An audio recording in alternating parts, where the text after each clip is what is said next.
Bonjour, je suis le docteur Mathieu Bénichou, je suis chirurgien dentiste à Toulouse et je vous invite pour le Captour de Comète. Venez.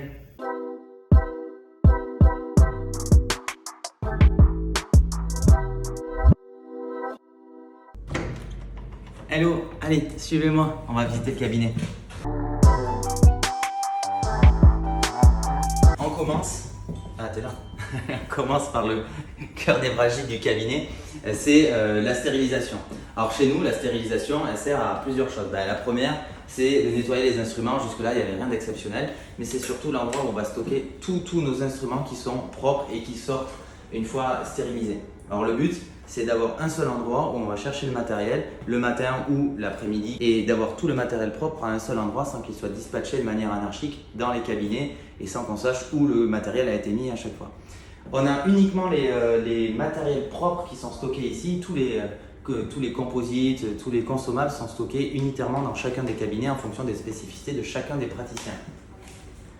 On a ici la partie qui nous intéresse beaucoup, enfin en tout cas que j'adore personnellement, c'est toute la partie chaîne numérique, troisième étape de la chaîne numérique, c'est l'imprimante 3D et l'usineuse.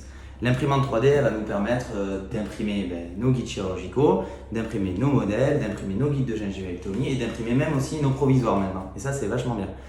On a une deuxième machine qui est la machine outil, la machine usineuse, qui va nous permettre de réaliser à la fois les inlays, les onlays, toutes les pièces unitaires, que ça peut aller de la couronne. Et c'est nos assistantes qui s'occupent de maquiller. On a des assistants qui sont formés pour ça, qui s'occupent de maquiller et de cuire les céramiques quand on en a besoin. Donc merci à nos assistantes de pouvoir nous permettre d'utiliser ces matériels aussi satisfaisants, parce que c'est vrai que les adaptations des pièces qu'on réalise sont vraiment parfaites quand on utilise des matériels qui sont performants. Ici, c'est notre salle de conférence, notre salle de réunion, notre salle d'échange. Elle nous sert à la fois à se réunir entre nous au cabinet, mais aussi s'il y a un jour besoin de faire des communications à destination d'autres praticiens, comme c'est le cas parfois dans quelques conférences qu'on a pu l'occasion de faire. On a pu avoir l'occasion de faire. Oui, désolé, je bafouille, c'est pas évident de faire ce Captour. Et donc, ça nous permet de se réunir dans un endroit qui est absolument dédié à la formation et l'information si c'est des personnes du cabinet qui sont conviées à ces événements. Ici, on arrive dans notre salle d'attente. Alors, la salle d'attente, elle a fait l'objet d'une attention toute particulière puisque c'est elle qu'on voulait être comme l'objet central de notre cabinet ou comme la pièce centrale de notre cabinet. En fait, hop là, te filme pas, sinon tu fais un petit coup.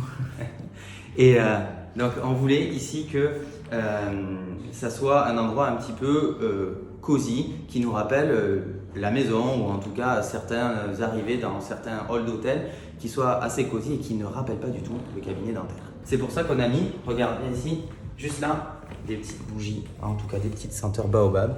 Et dans chaque pièce du cabinet, on a des petits diffuseurs comme ça qui nous permettent d'avoir une ambiance, bien sûr, sensorielle, au-delà de celle qu'on a l'habitude d'avoir chez le dentiste et qui nous fait un petit peu peur quand on y va. Donc on voulait que ça soit une ambiance cosy à la fois dans le visuel et à la fois dans toute la partie sensorielle. Tout comme la musique, on a des musiques en permanence ici. Tu peux regarder là. Ici, qui nous permet de diffuser en permanence de la musique sympa, alors soit en fonction de nos ambiances ou des praticiens qui travaillent, on décide de mettre une musique ou une autre en salle d'attente. Donc tout ça, ça concourt à l'aspect un petit peu plus sympa de venir dans le cabinet. En tout cas, nous, on trouvait que c'était intéressant d'avoir cette approche-là. Ici, on passe dans la partie soins. La partie soins, elle est séparée du reste du cabinet parce qu'elle est un petit peu plus différente de l'ambiance qu'on a voulu développer ailleurs. On a les cabinets qui se situent ici. Ici, c'est le cabinet de mon associé et le cabinet des collaborateurs. Et entre, on a notre bloc de chirurgie. Ici, on est très fiers de ça parce qu'on l'a fait faire sur mesure en plus. Donc, t'imagines que c'est quelque chose dont on est très content. C'est un petit endroit où on va venir mettre nos plateaux de consultation. Les plateaux de consultation, moi j'ai horreur quand les assistantes elles viennent dans le cabinet et qu'elles font beaucoup de bruit avec tous les plateaux tout propres pour nous les mettre dans nos tiroirs et qu'on les utilise par la suite. Il a fallu donc trouver une solution. Cette solution, c'est ce petit placard dans lequel elle range toute la demi-journée d'outils de travail. Donc ça, en l'occurrence, c'est des plateaux ou des rotatifs. Et elles ferment ensuite délicatement sans perturber la consultation ou si elles ont besoin de m'apporter un autre matériel sans perturber la consultation. C'est la même chose chez mon associé ici. ça va venir permettre de communiquer entre l'extérieur, c'est-à-dire le hall d'échange, et les cabinets. On va aller tout de suite dans le mien pour te montrer. Hop là. Ici, c'est mon cabinet. Donc, on a une ambiance de travail qui est tout aussi chaleureuse que le reste du cabinet. On a voulu garder les cheminées parce que ça nous rappelait un petit peu la maison. C'est vrai que ici, on passe beaucoup de temps. Où on n'est pas chez nous. Donc, on voulait que ça nous rappelle un petit peu la décoration ou le plaisir qu'on avait d'avoir parfois des parquets ou des cheminées comme on a chez nous. En tout cas, on a la chance d'avoir chez nous. Ici, je vais te montrer juste là.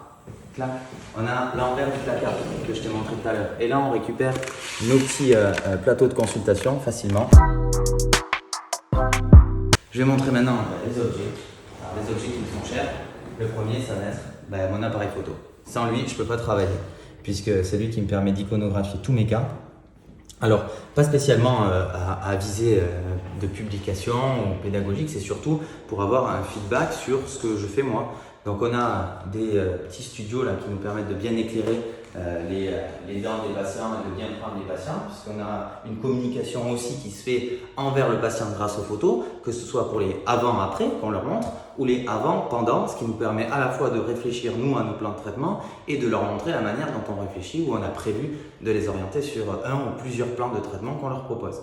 Également, je vous disais tout à l'heure, la photo, ça me permet de regarder ce que j'ai fait comme travail et d'avoir un retour sur mon travail de manière beaucoup plus objective qu'on peut l'avoir quand on examine un patient en fauteuil et on se dit « Ah ouais, ce que j'ai fait, c'est super bien ». Et en fait, quand on regarde en photo, la photo, elle ne triche pas et elle montre vraiment tous les détails.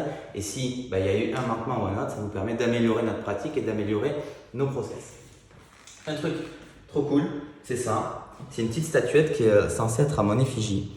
Alors, c'est vrai qu'en se regardant comme ça en 3D, je ne sais pas si vous voyez bien, ça ne ressemble pas trop à moi, mais peut-être j'ai perdu un peu de poids depuis qu'ils ont sculpté la statuette.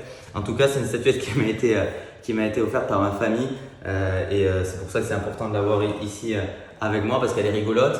Et un petit point sympa, c'est que j'ai pas beaucoup d'enfants dans ma patientèle puisqu'on fait principalement les adultes ici au cabinet, mais les enfants, quand ils accompagnent leurs parents, c'est eux qui me reconnaissent. Les parents, ils font pas gaffe à cette statuette. Et les enfants, ils me disent « Ah, mais c'est toi en fait qui est là, qui est sculpté et tout ça ». Et alors cette petite statuette, elle est en forme d'arracheur de dents parce que même si on a voulu gommer toute cette image un petit peu glauque de notre métier, ça reste quand même l'image qu'on a du dentiste. Et donc du coup, je trouvais ça assez rigolo d'avoir une petite statuette qui arrache une petite dent de manière sympa. Un troisième objet, c'est la caméra itéro. La caméra itéro, c'est la caméra qui me permet au quotidien d'avoir des résultats sans comparaison avec ce que je faisais avant avec des pattes classiques. Et c'est surtout une caméra qui m'a permis de progresser énormément dans ma pratique. Que ce soit parce qu'elle me permet d'envoyer directement avec la marque avec laquelle je travaille pour les aligneurs invisibles qui font partie intégrante de mon travail et de ma pratique, mais aussi pour toute la partie restauration, c'est-à-dire que inlay, onlay, couronne, toutes les prothèses on les fait avec les caméras numériques, avec la caméra numérique. Tous les cabinets ici sont équipés chacun de sa caméra numérique parce qu'on l'utilise vraiment au quotidien. À chaque patient, on a besoin de la caméra, que ce soit pour des empreintes primaires, des enregistrements, des détections de caries, tout ça. C'est ce qui nous est permis de faire avec cette caméra. Et cette caméra était essentielle pour moi puisqu'elle m'a permis vraiment de revenir sur mon travail à chaque fois et de permettre de m'améliorer chaque fois que je réalisais un travail prothétique et de pouvoir facilement faire des retours ou communiquer avec mon prothésiste afin que les résultats soient à chaque fois améliorés. Un quatrième objet, alors ce quatrième objet, il est double, c'est deux tableaux. Ces deux tableaux qui représentent des animaux sauvages, mais ces animaux sauvages sont totalement paisibles puisqu'on a des éléphants qui se promènent en famille avec des petits oiseaux qui se posent sur leur dos ici. Et on a le deuxième tableau qui sont les lionnes avec leurs petits. Ces deux tableaux sont faits par le même artiste qui s'appelle Laurent Baheux. Ça fait 4 ans que je l'ai et qui m'accompagne dans ma collaboration et dans mon cabinet parce que je trouve que ça apporte une ambiance un peu plus chaleureuse d'avoir des photos d'animaux, en tout cas c'est mon ressenti. Et celui-ci, il m'a été offert pour mes 30 ans, il m'a été offert par ma famille et mes amis et je trouve aussi important, je vous l'ai dit tout à l'heure, c'est vrai qu'on passe pas mal de temps dans nos cabinets et je trouvais important de l'afficher ici parce que c'est un rappel de tous les gens qui m'entourent et qui m'apprécient et qui ont concouru à la réussite de ce cabinet. En tout cas, à la construction de ce cabinet, de par le temps que je n'aurais pas consacré quand on l'a réalisé et de par l'accompagnement et l'amour dont ils m'ont fait preuve pour toutes mes études et pour me permettre d'arriver là. Un autre élément sur lequel je voulais m'attarder, alors on m'a dit qu'il fallait présenter 5 objets, mais en fait là il n'y en a que 4, pas parce que j'en voulais qu'en présenter que 4, c'est qu'il y a un élément essentiel à mon cabinet, c'est mes assistants, mon staff et toute l'équipe prothétique qui travaille autour et qui vont concourir à la réussite de nos plans de traitement. Donc tout ça c'est important et je voulais vraiment à travers ce passage dans le Cap Tour leur rendre hommage parce que mon assistante qui est au quotidien avec moi au fauteuil et qui me supporte, je pense que c'est déjà énorme. Les filles qui sont au secrétariat, les assistantes, les collaborateurs et mon associé qui font tous ensemble la réussite de ce cabinet et qui font tous ensemble qu'on se sent bien et qu'on est super content de venir travailler. Je parle des assistants, je parle des gens qui travaillent dans ce cabinet. Il y a aussi nos prothésistes qui sont juste à 2 rues derrière. On a 2 cabinets de prothèses qui travaillent avec nous et qui sont des artisans toulousains, artisans du Made in France. Et ça, on est super content de travailler avec eux pour ça. Et c'est eux aussi qui vont concourir à la réussite de nos réalisations. Je voulais aussi leur rendre hommage et je trouvais que c'était des éléments, et non pas des objets, mais des éléments essentiels à la réussite de ce cabinet. Alors ça, on a un rituel, c'est que moi j'adore le café et avec mon assistante le matin, on vient un tout petit peu plus tôt au travail et on partage un petit café. Alors on a des machines à café qui sont partout, notamment ici, hop là, dans ces verres que j'affectionne particulièrement, qui sont trop cool, on dirait des verres à shooter mais pas du tout, c'est des verres exprès pour avoir bien les arômes du café et on se sert notre café, on partage un petit moment, on débriefe de la veille, de la soirée, j'en sais rien, ou de ce qui va nous arriver au cabinet dans la journée. Ça nous permet de partager un moment un petit peu plus convivial. Ce café, on le met aussi à disposition de nos patients. On a fait un petit livre ici qui est vraiment trop cool. Et si les patients le feuillettent jusqu'au bout, en fait, il y a plusieurs pages. Mais surtout, au bout, ce qui est intéressant, c'est qu'il y a des petites capsules qui peuvent se servir et qui peuvent aller mettre dans la machine à café. Donc ça, c'est notre petit rituel, c'est le café du matin. Et tout le monde est invité à prendre des cafés, même les patients qui viennent au cabinet. Une anecdote sympa, c'est qu'ici, on a mis des petits noms à chaque fois sur chacun des cabinets. Plutôt que d'appeler les cabinets par des numéros, ce qu'on trouvait ultra impersonnel, on a mis ici des noms différents. Et le dernier, qui est celui de là-bas, qui est Akhenaton, aucune référence au rappeur. C'est surtout que c'est des noms de pharaons. Et ici, on est rue Pharaon. Et alors, vous allez vous dire, c'est trop bien parce que cette rue s'appelle en fonction des pharaons d'Égypte. Pas du tout. En fait, elle s'appelle rue Pharaon par rapport à une personne qui s'appelle Raymond d'Alfaro.